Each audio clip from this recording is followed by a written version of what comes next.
Okay, it's time to do the fork seals. As you can see, this one is leaking bad, the other one isn't leaking, but I change them both. And you can see the oil residue here.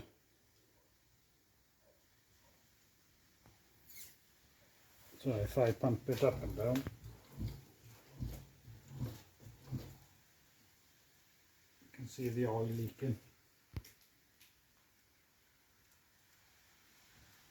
There's a few special tools you're going to need to do this job. And I've got the knowledge, I've got the tools, but what I'm lacking is experience when it comes to forks. So I'm going to leave a link below to a really useful video I've seen, which I've been studying. So if you want a more in-depth how to do it, look at that video. I'm going to be making a special tool out of this pipe when it comes to pushing the new seals in. So I haven't finished making it yet, but it's a industrial water pipe, and that will fit over, push the seals in. But I'm going to have to cut it to size, and then I'm going to have to use it on a lathe to shape it.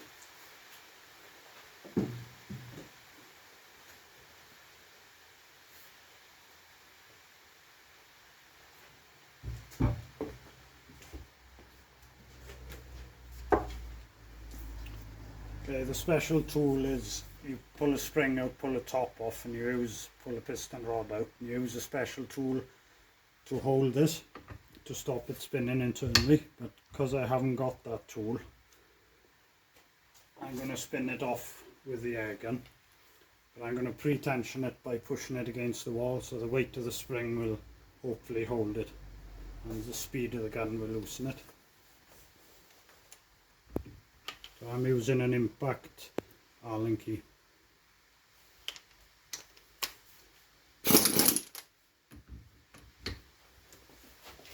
So I pre-tension the spring, push it up.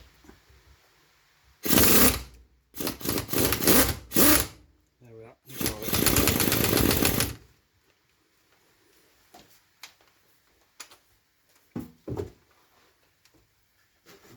Got my hand to catch the oil.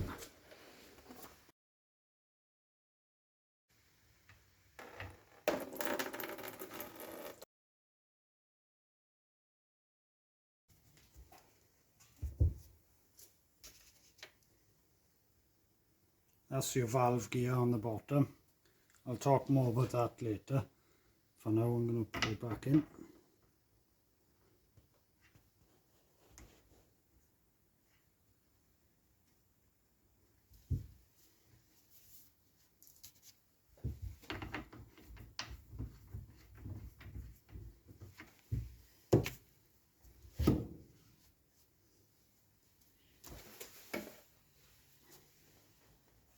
You can see the colour of that oil. I don't think it's been done in many years, if ever.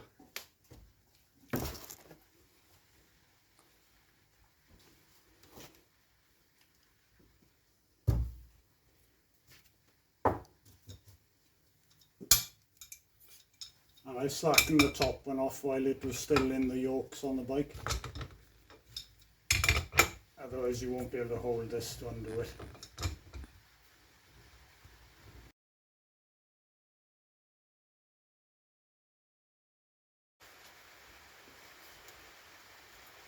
Okay, I forgot to mention at the start, before you disassemble it, you need to put the adjustment, your compression and rebound adjustment, onto all the way off, fully soft, and you need to check that it's there when you reassemble. So when you put it back together, if that was on halfway up, 10 clicks in, your adjustment would be out when you put your locking nut on. I'll explain that more in depth when I rebuild the fork.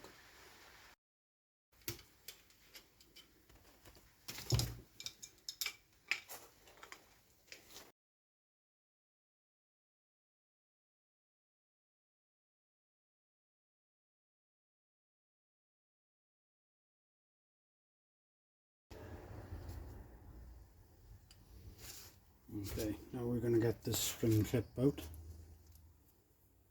and try and do it without scratching the tube.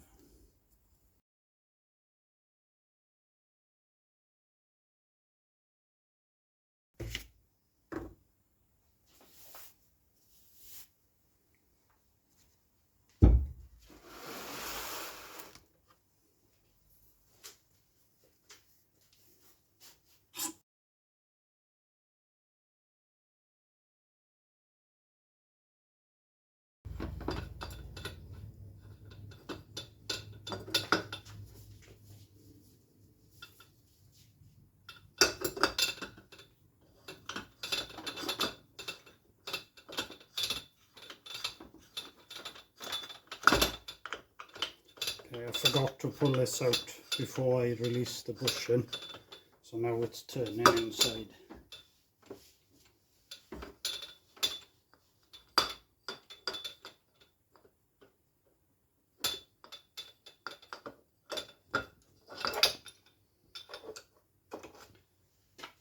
Like I said, I lack experience when it comes to doing forks.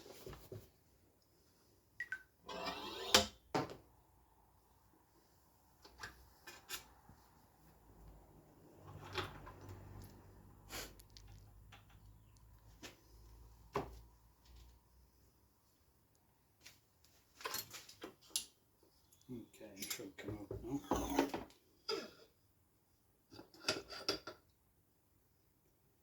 There we go.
Okay, that's it disassembled.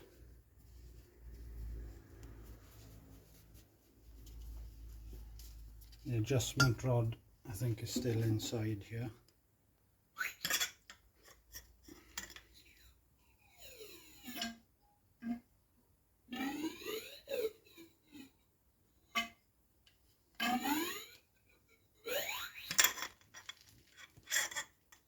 Trying to get it out. There it is.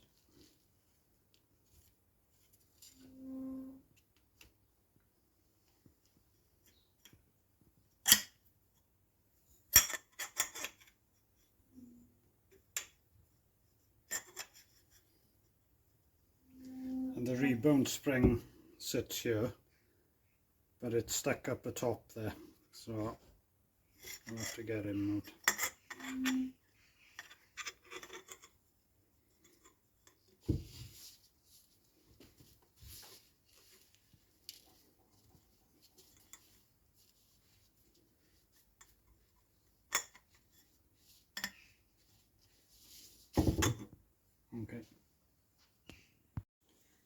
Okay, I want to totally disassemble it so I can clean it all because the oil is so bad. So I need to pull this top off, so you don't want to mark this.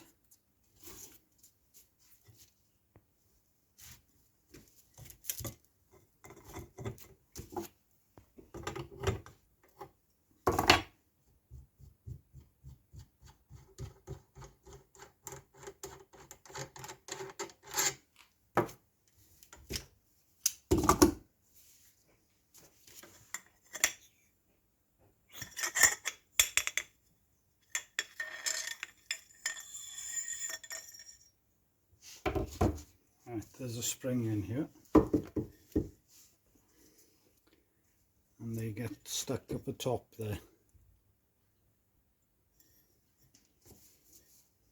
I could leave it in, but I don't want to lose it when I'm cleaning everything, so I'll get that out.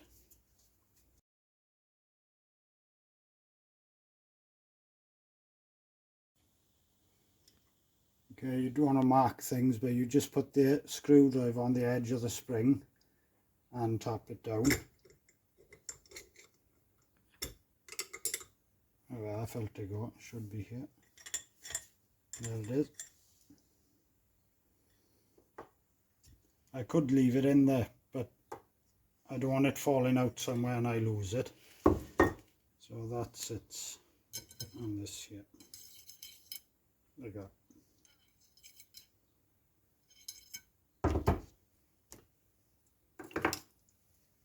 Okay, I'm going to be cleaning all this up, making sure everything's spotless, and then I'll reassemble it. And in the meantime, I'll make a special tool out of that pipe for pressing the seals in and the bushing. Okay, I finished cleaning everything up, and I've found a scratch on the stanchion, so I don't know if the camera can pick it up. Okay, I found a scratch on it there, so what I'm going to do to that is cleaned it up best I can, and then I use a really fine wet and dry, which is a 2500, so it's really smooth, really fine. And I've been taking the scratch out, so I've done all this with the other papers here, so but I just wanted to show that there's a couple of marks on it, so I've taken them out with the 2500 grit. And what I'm going to do now, just the finish on it, because I've been going up and down on it, the finish on it, I'll go the other way. So I wrap it tight.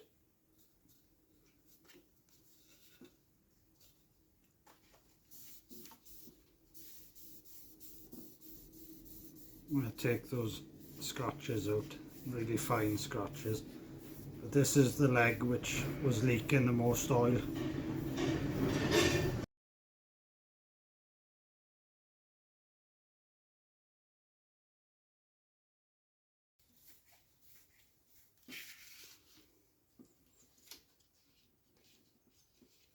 As you can see, it's so fine, it's hardly taking anything off.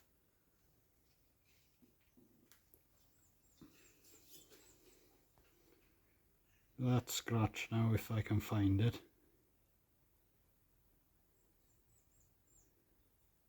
There, you can hardly see it, and you can't even feel it on your nail.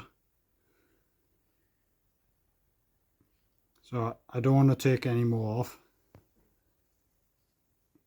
I think I'll leave it at that. So then I use a flash cleaner on it.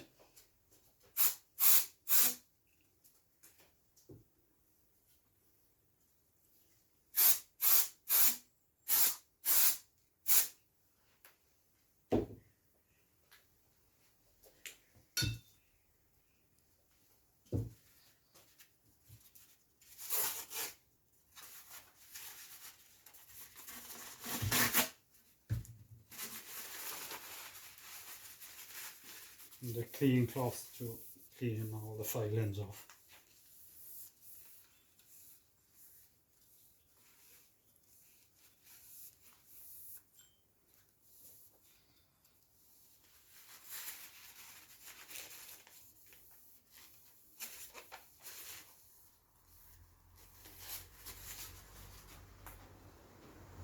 Well, that should seal now, with the new seal on as well. I can still see the scratches ever so slight.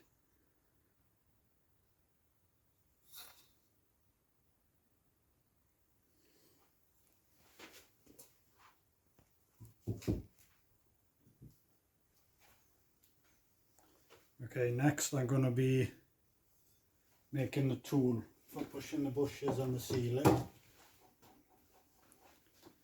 I'm going to turn this down on the lathe so it fits inside there, and the thickness of it then will be enough to push a bush in. as you can see on the good end, there's plenty of thickness there, so I'm going to take it down on the lathe about 2mm off, and then it'll fit in here to push the bushes and the ceiling.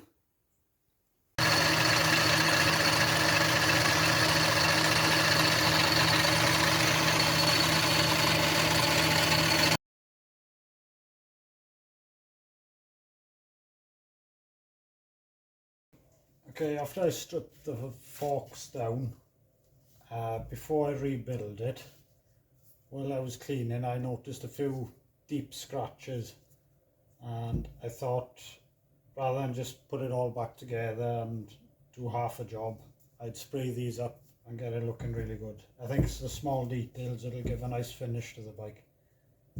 So I've been sanding the deep scratches out and then go in with a lighter grade paper to make it smoother, and then be painting them up.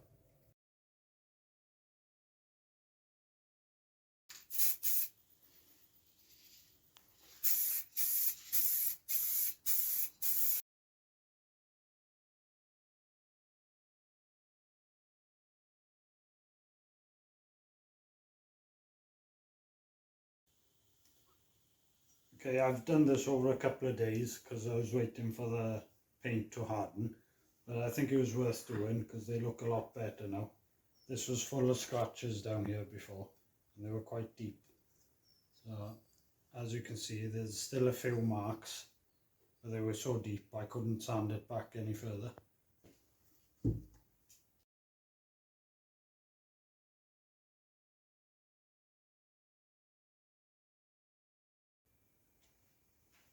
I'm putting some new oil on the seal.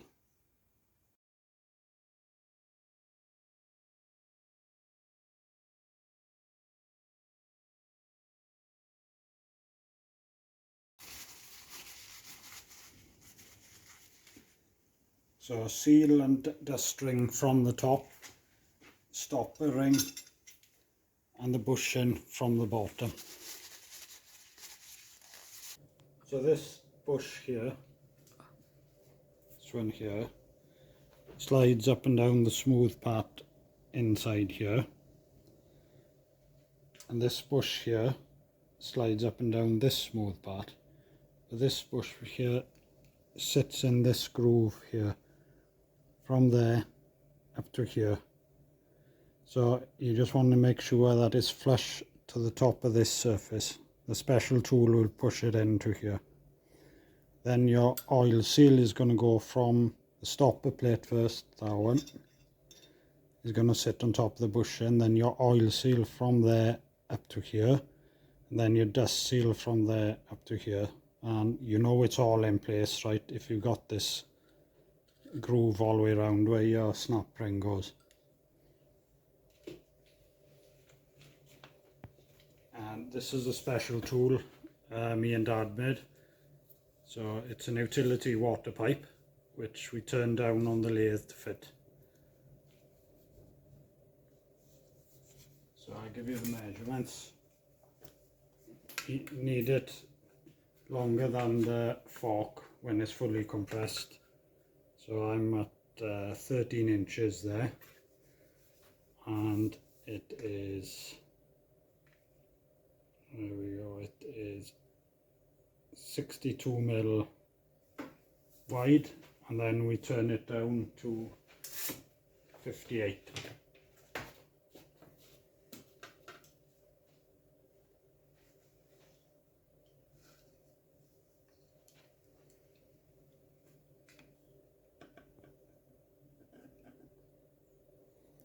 So 59, 58.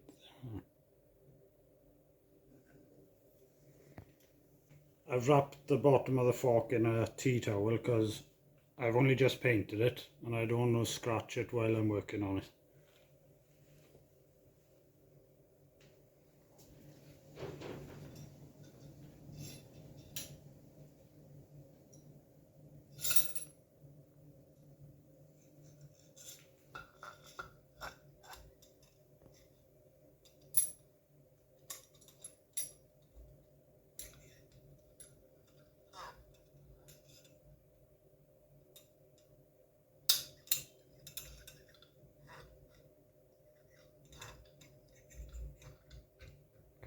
put these on just to show the order. But I'm going to take these top ones off now to use the tool.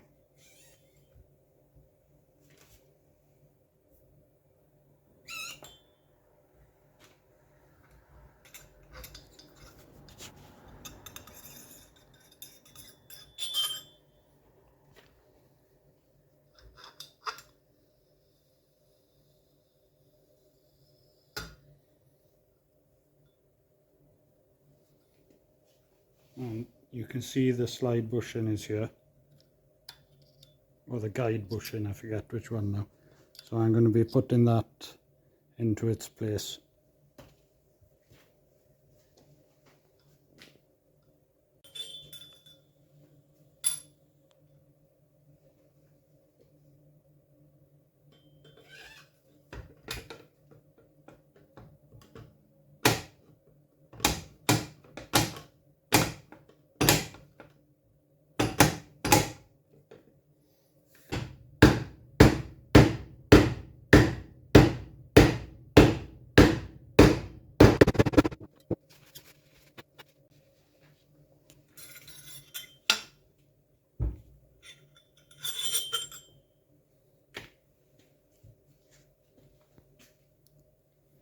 Okay, I'm just checking if the bushing is down in place.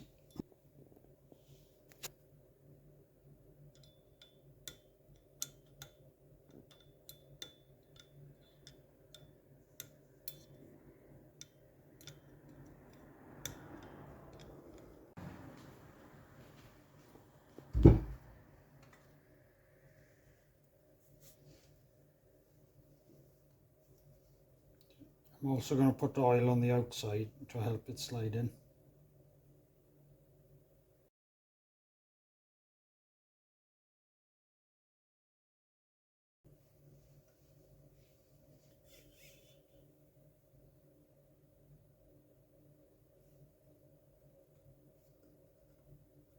I forgot to put oil on the outside.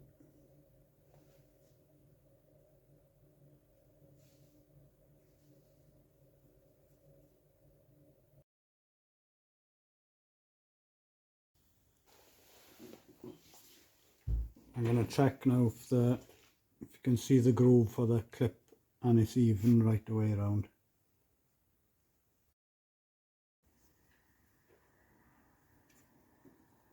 Also, if you can see these marks here, I didn't paint this top piece. I only painted from there down because I wanted to see if match the colour, see if it was the same. And the rubber gaiters cover this anyway, so I didn't paint this bit.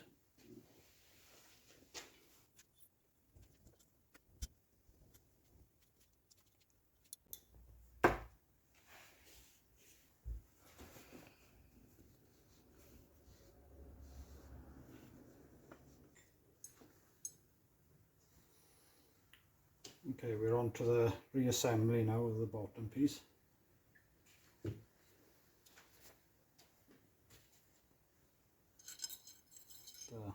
Rebound spring on.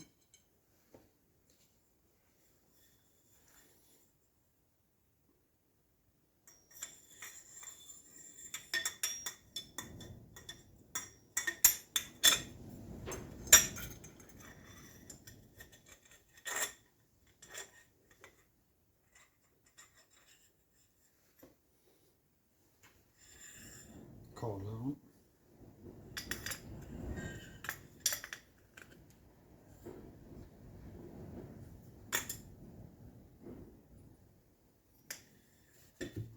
I felt a bit tight, so I'm going to put some oil in there.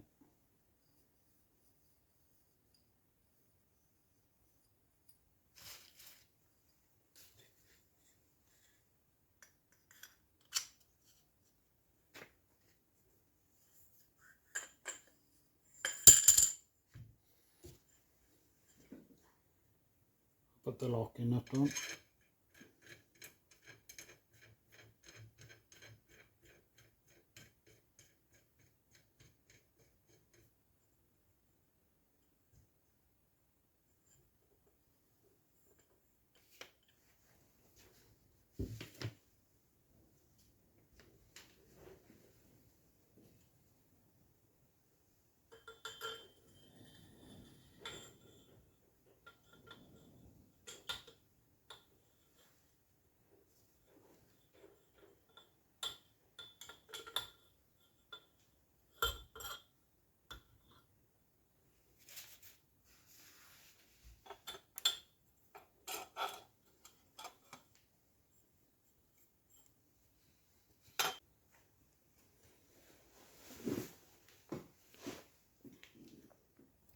This bit can be a bit tricky sometimes to get it to thread.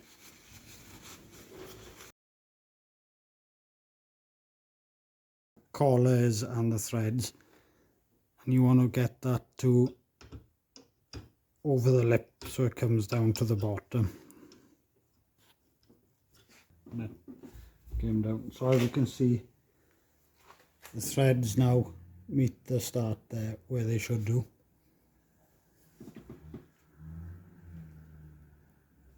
What I'm going to do now is gently get it to start to catch, and then I'm going to temporarily put the spring in to use the weight of the spring to hold it, stop it spinning.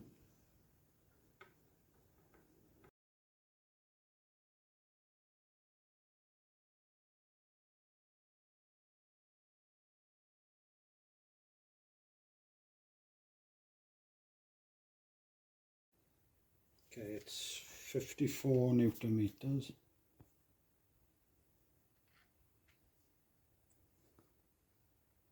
I'll go to 42 first.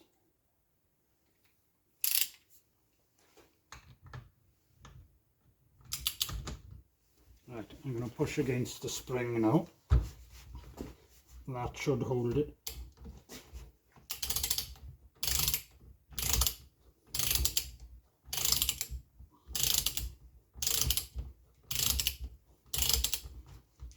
Yeah, it is holding it. I've got to push more pressure on it.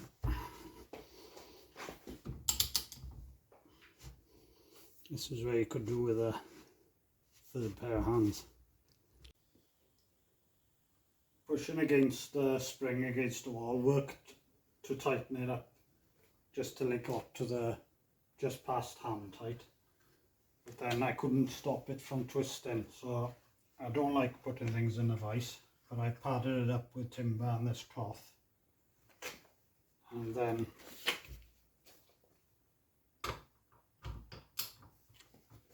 I pull the weight of the spring with my foot up against it. There. Okay, that's 42. Up to 54.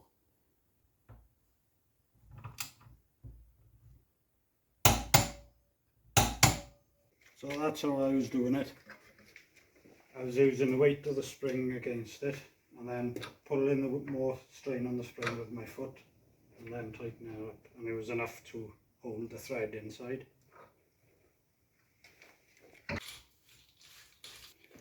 Okay, I'm measuring the spring for its service limit. As you can see, it says 496, so that'll be the minimum sag in the spring when it's not under pressure. So I'm at 510, so that's well within, and I would have said that that spring is longer than it should be. And what's led me to believe that as well, if you can see these, I got the spring that washer fits on the top of the spring here. There's supposed to be two shim washers then, but they weren't in the fork leg when I took it apart. And when I did the other fork leg, they were also missing from that, and I measured the spring in that, and that's also 510. I know when you upgrade springs, put stiffer springs, longer springs in, sometimes you have to shim them and move shims out, so I don't know whether someone has done that. It'll work fine without them, because that's all they do is take up slack, as long as I got that seat in one in. It also makes me believe that maybe there's a different spring being put in it, because on the back of the bike, it's got the Race Tech on it, and I think they're suspension people in the US, so it might have been revalved or resprung or something.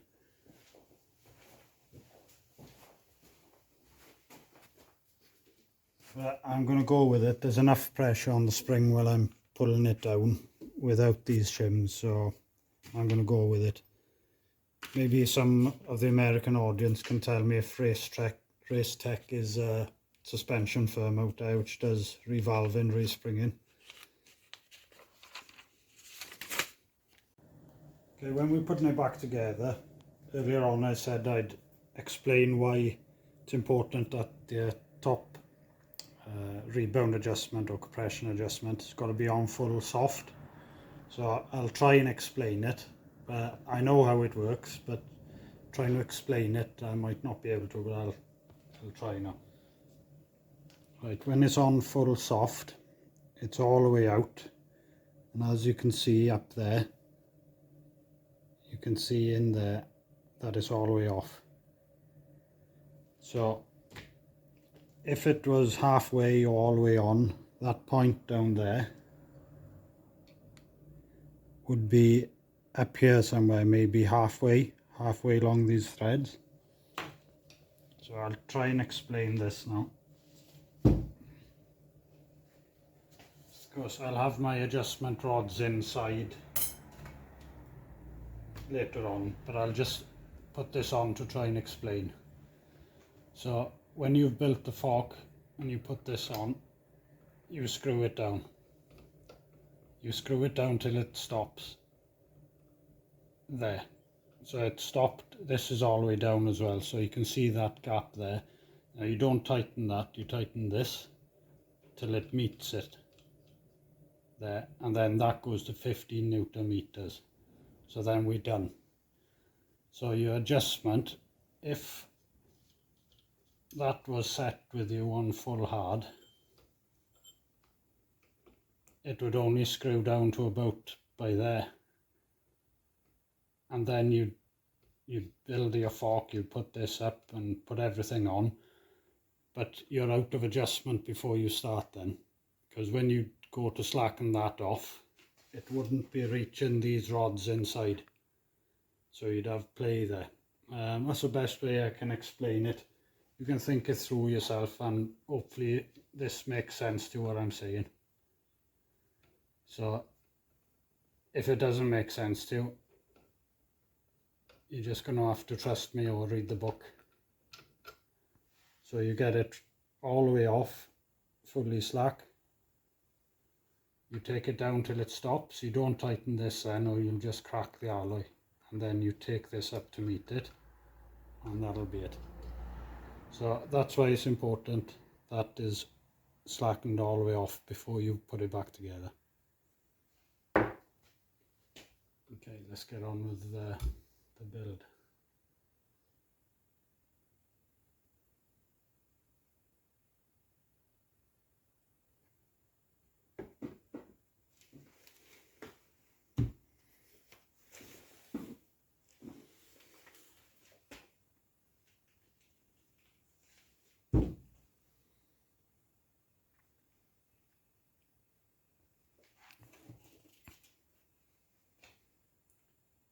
Put my wire on this so I'll be able to pull this up and down.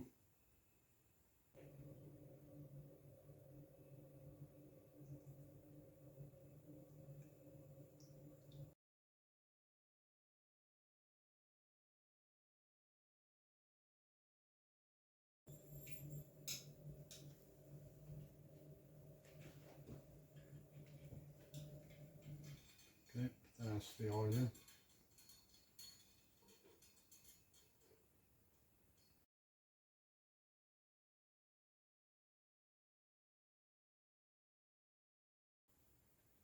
Okay, I'm going to leave that settle now for 5 minutes and then take my measurement, see if I got the right amount of oil in. Okay, we've let it settle for 5 minutes. Now I'm going to measure to see the depth of oil. I'm looking for 120. So 120 is there. Take it down.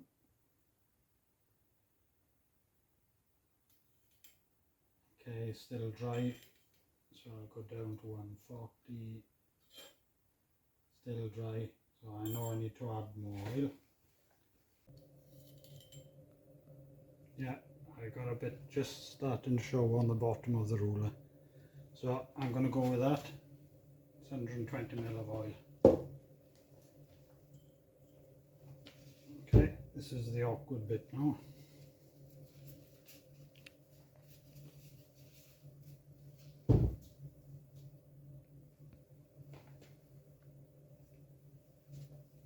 making sure the adjustment is all the way off, full soft.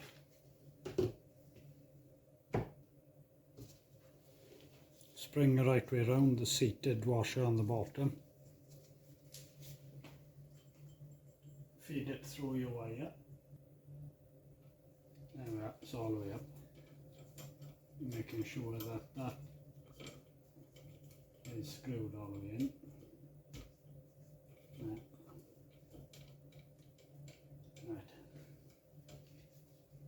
What I do now, I hook the base of the nut over the washer. I put it all the way up, compress the spring and hook it under there, but it jumps off all thanks to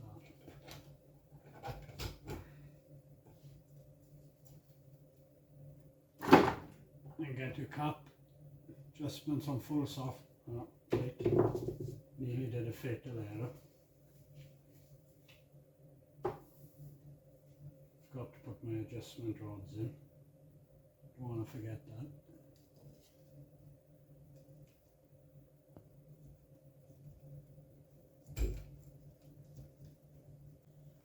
So I forgot to put the adjustment rods in. You saw me put the long one in. Now I had to remove the spring and the wire to be able to get the short one in. So that side of it down.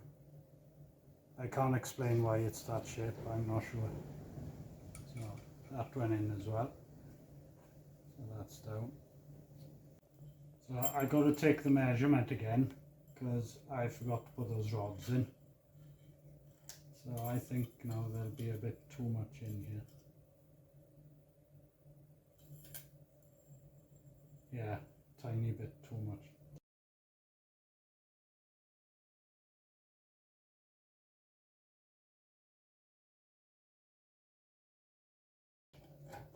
Okay, this is the part I don't like doing.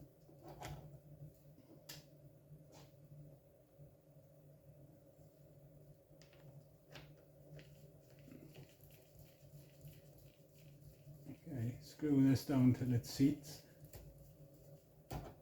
There, and then you bring the other one up to it.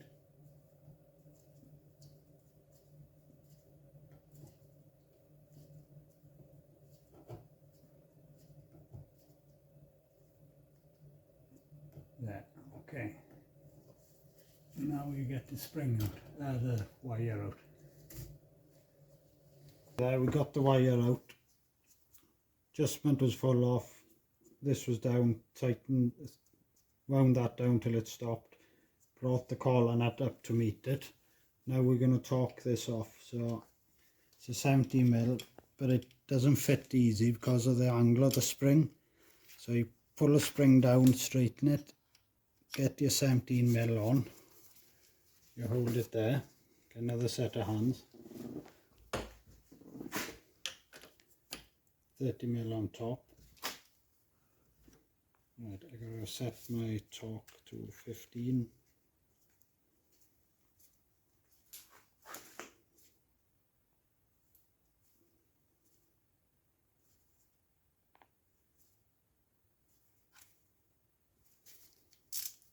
Because the top is 30mm, so I've got to use an adapter. Because it's a quarter drive, the torque wrench goes down that small. Okay, so you're holding that one. There we are, there's a 15. Try it again. Okay, I'm happy with that. Right, take a tension off the spring, straighten your spanner and pull it out. That. Okay. Okay, so we bring this up to meet it.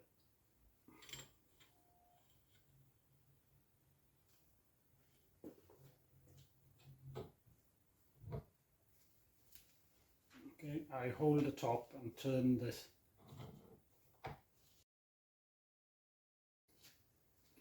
Okay, the top is 30 Nm, but I won't be able to tighten that all the way until it's in the bike, till it's in the clamps. So I'm just going to hand tighten this for now.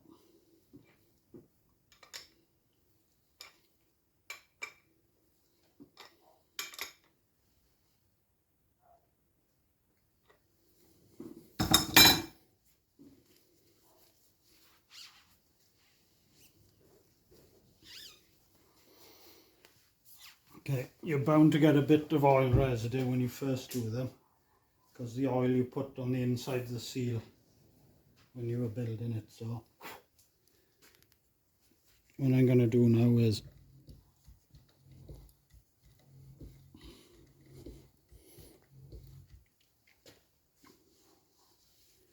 you're going to thin coming through. Like I said, you might get a bit when you, because you've put oil on the outside of it.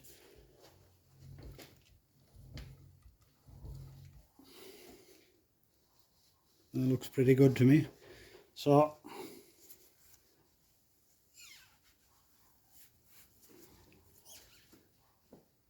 that's one done, and now I'm going to go on to the other one.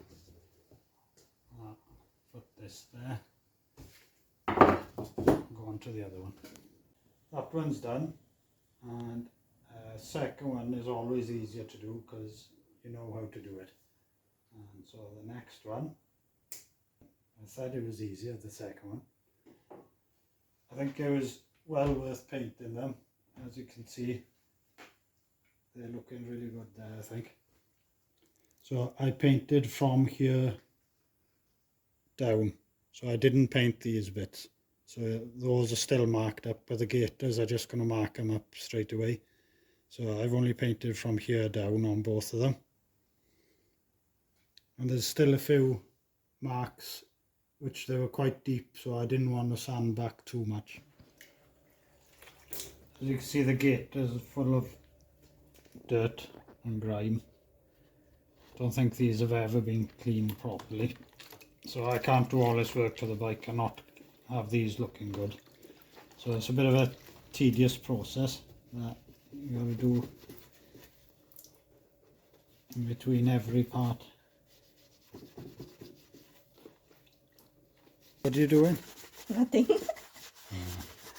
Yeah, I got tired with cleaning these gaiters, so my wife volunteered to take over. No, I didn't volunteer. You have to pay me. So you've done this one? Yeah, that's nice. Ooh. Okay.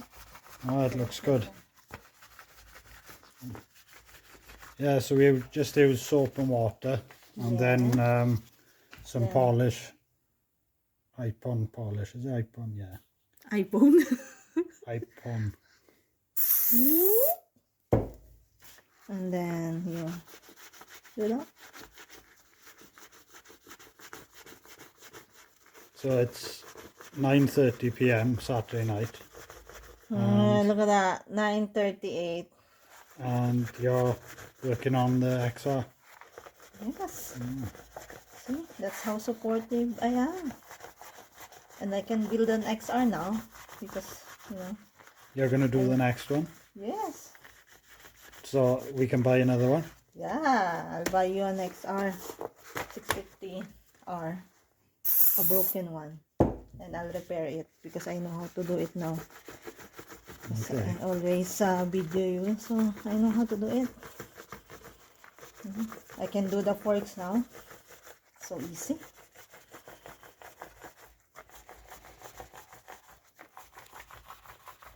We'll put these gaiters on now and put them on the bike.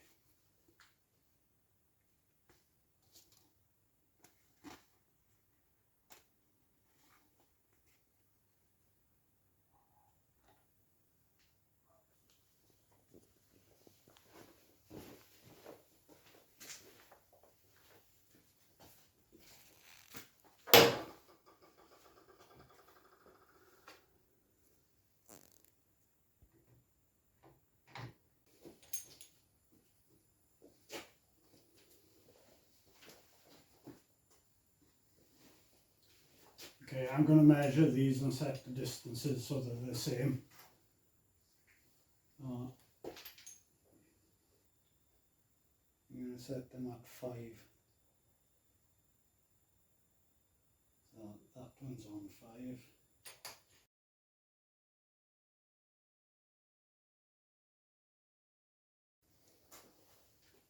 5. Okay, I'm going to leave it there for tonight.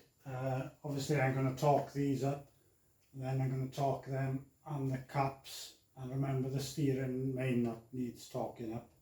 But I'm not doing it tonight because I think I've got a few clips which should go behind these, which hold the brake pipe and stuff.